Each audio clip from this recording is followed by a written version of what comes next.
Go where your best prayers take you. Unclench the fists of your spirit and take it easy. Breathe deeply of the glad air and live one day at a time. Know that you are precious and learn to trust. Amen.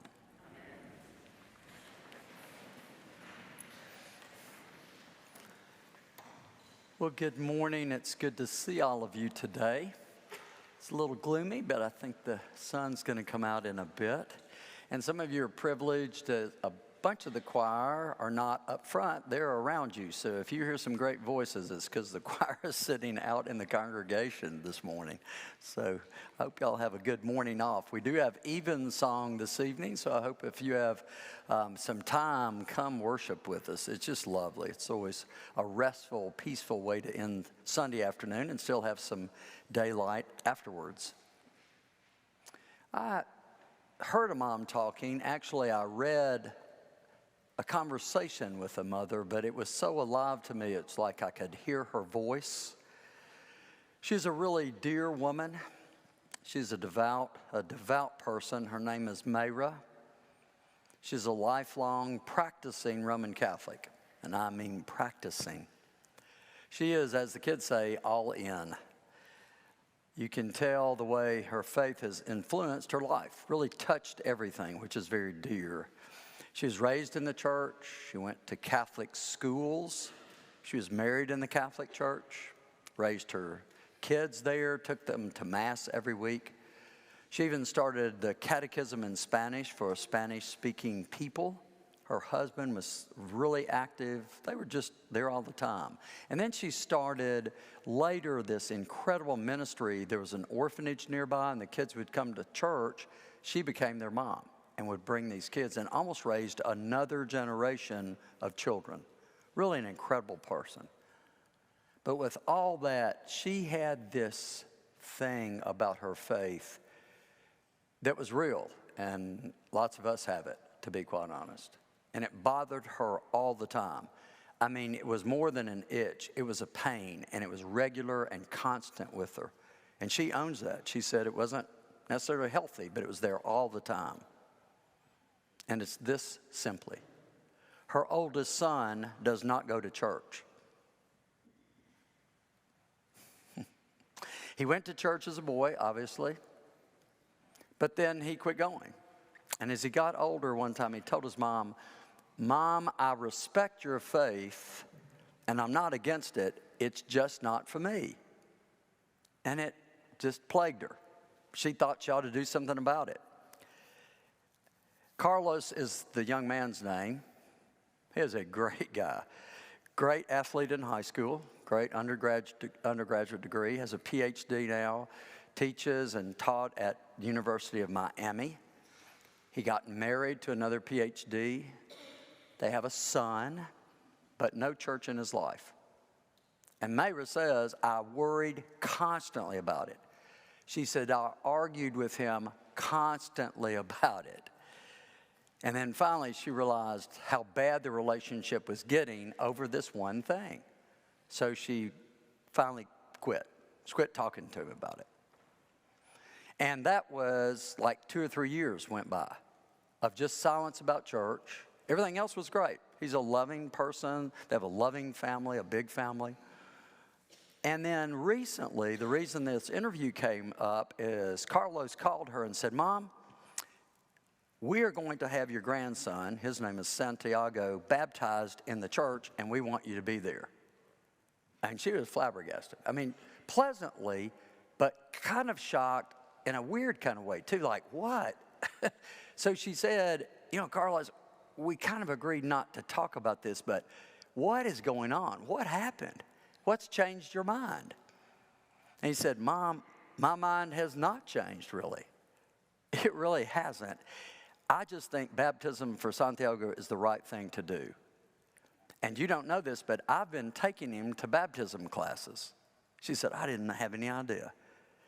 He said, and sitting in those classes, I started realizing how much of our life was around church together.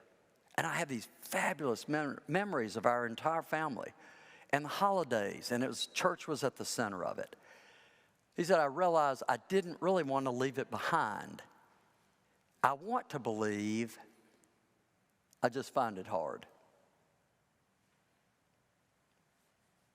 Mayra said her concern, literally, like years of this thing that weighed on her, vanished. And I was hooked reading this. I went, oh my gracious. And listen to her words. I realized I could trust God to take care of Carlos' faith. And my job was always what it was, to love my son. You know, I think the more we talk, often the less helpful it is. And clergy ought to take that message right out of the gate. So this is a short sermon. And all of us can trust God more. You know that. You knew I was going to say that, right? Okay. That you paid your dues. You can go home now. But we can trust God also with other people's faith. So many of us are not raised to believe that. We're educated, trained, inculcated in our communities that other people's faith is our business. I get that. I've got a little of that in me too. Clergy get that in seminary some. But you know, we can't give another person faith. Have you tried? I really am talking with you, by the way. My days of preaching at you are way gone. Really, I've tried. We can't. We want to sometimes, and for the right reasons. They really are the right reasons, not bad reasons. But we can encourage and nurture faith. And that is subtle, subtle work. A little goes a long way, I think. You know, notice Paul today. This is almost revolutionarily informative for those of you who don't like Paul. And it's probably most of you. Most of us don't like Paul a whole lot. He seems to be annoyed constantly and pushing and talking about things you can't attain. But look at this passage, because this is Paul later in his life, later in his work. It's like he's matured at some place. And what does he say about Timothy's faith? What does he say about Timothy? By the way, Timothy is his student, right? He is Timothy's mentor. Timothy is doing the work of the church because of Paul. Not only Paul, but a big element of his life is Paul. And he says, you are my beloved child. What an unusual thing for Paul. I mean, it's deep affection. The Greek just oozes with this care and deep affection for this other person, like a young brother. I mean, he's family to him. And then he praises him for his sincere faith. And that's where I think we need to listen this morning. He praises him for his faith. Some years ago, I was telling the story early, and this came to me the last couple of weeks while I thought about this. And I was over on Lake Avenue, and I was at the two women ran this shop, and this person had cut my hair for many years. And you know how you do, you sit and you're draped, and I'm looking in the mirror, looking at her behind me, she's cutting. And Kathy didn't say anything to me. I mean, I sat down, she said, hey, John, she's cutting away. But she has this little smile on her face. And I kept watching, and finally I said, all right, Kathy, what's going on? Kathy says, well, it was Tuesday morning, by the way.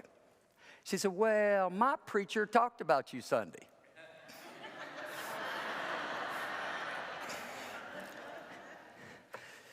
Well, they're on TV. I don't watch them, but obviously we're on TV and somebody was watching us. Seriously. I said, oh, and he called you by name. Oh. Was it a good calling? She said, not so much.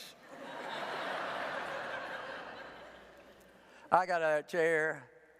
By the way, you know I'm Irish, don't you? I was ready for a fight.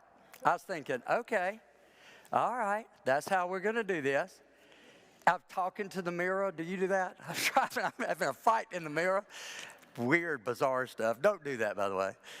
I said, I'm going to call him, and I thought, no, I'm just going to show up. I'm not going to tell you where he is because you'll know the church, and it's like 5 times the size of St. John's. I said, I'm going to just show up on his door, and I thought, my gosh, I am just like him. in a weird way. I would not call someone out by name, but the stuff in my head that was getting dumped in front of that mirror, you got that? How can they believe that stuff? Lois, did you just hear what he said? I do this, by the way. I yell at the TV. Don't they read the Bible? Did anybody go to school? I mean, good gosh. And y'all do it too. You do it, I'm telling you. And I realized I've got that stuff inside of me. Holy smokes. The reason I tell you that is Paul was Timothy's mentor. And Timothy was embracing the faith that had been given and leading the community. But do you really think for Paul, Timothy did everything right? Seriously? Have you studied Paul? Nobody did it right. Do you think he did and say the things he really wanted him to say? Of course he didn't. See, Paul was showing us something. That's not the point. The point simply is Timothy has this faith. And Paul is saying, that's it. No other words. You have a sincere faith. He doesn't say, by the way, you could read a little more Karl Rahner or something. I mean, he doesn't do that like I would do. Hey, have you ever, people are thinking, I know what, I do that to y'all. You're going, would you please be quiet? You see, we're all kind of working through it. And what you have is what you have. And that's what Paul is saying. And by the way, it is a faith, and I really do love this passage because I'm married to a Lois, whose grandmother was a Lois. He says, by the way, you have faith because of your grandmother Lois and your mother Eunice. So now, right now, we're doing a quick Bible study. Do you get what he's doing? He's teaching. He's saying it wasn't yours to begin with. You didn't create it. You didn't make it. Just because you professed it. Where did it come from? It came from those women. You have faith because of those women. You catch it? And I bet some of you will get this. I feel like faith is just kind of in the air or something. It's around me constantly. And when I don't have enough, I'll turn and, Gil will have it. I don't have enough, Doug will have it. I'm serious about this. Or I'm in one of those kind of funky places, Tom or Chris is on it, or Jerry. They're going like, they say something, I'm thinking, I should have said that. But it reminds me, I don't have to have it all, because I don't have it all. I just have what I have. But it's kind of out there, and it kind of permeates my life like it permeates us in this parish's life. That's why I think church is so important. So important. Not to check a box. Remember what Tom says, ain't nothing you're going to do to make God love you more or love you less. See, it's not that. It's something else. What do you do when you think back? I don't care what, unless you're a young person, when I think back to childhood,